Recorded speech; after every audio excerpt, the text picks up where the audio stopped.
పరిపాలనలో బాగానే ఉండేవి. అందరికి కూడా పథకాలు బాగా పెట్టాడు. మరి ఆడకూతురికి మరి 40 సంవత్సరాలు దాటితే వాళ్ళకి వేసాడు డబ్బులు.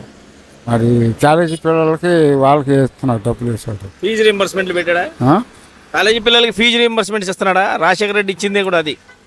రాజశేఖర రెడ్డి గారు ఇచ్చాడు. ఇప్పుడు అసలు జగన్ గారు ఆయన గారు ఇస్తున్నారు. ఇప్పుడు బాగానే ఉంది, ఆయన పథకం బాగానే ఉంది. మరి ముసలికేమో పింఛన్లో 3000 చేస్తున్నట్టు చేశాడు. అదే రేపు 1వ తారీఖు పింఛన్ మీరే వెళ్ళి తీసుకోవాలి అక్కడ సచివాలయాలకి. దాని మీద మీ అభిప్రాయం ఏంటి? ఎలా ఉంటుంది మీకు?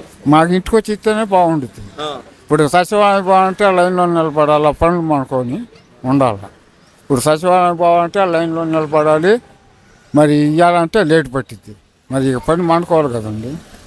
ఇట్లా ఇళ్ళమ్మట వచ్చి ఇస్తే మాకు జగన్ గారు ఇప్పుడు బాగా మాకు ఇళ్ళమ్మట ఇస్తున్నాడు, లెక్కొట్టి ఇస్తున్నారు డబ్బులు. బాగానే ఉంటుంది. పొన్నూరు ఏరియా మొత్తం కూడా మురళీకృష్ణ గారే వస్తాడు. ఏంది ఈసారి కిలార్ రోషి గారు ఎంపీకి వెళ్ళాడు కదా, ఆ ఏరియా మొత్తం మురళీకృష్ణ గారే వస్తాడు. ఏంది ఆయన కూడా పనులు బాగా చేస్తున్నాడు. ఇప్పుడు అక్కడ మామిడిపల్లి ఏరియా కానీ పొన్నూరు ఏరియా నాడాకూడలు ఈ మొత్తం కూడా ఆయన మంచి పనులు మట్టుకి గట్టిగా చేపిస్తున్నాడు. ఇప్పుడు బాగానే ఉంటుంది. ఆయనే వస్తాడు ఈసారి, గట్టిగా వస్తాడు. దాంట్లో మట్టుకు అనుమానం లేదు.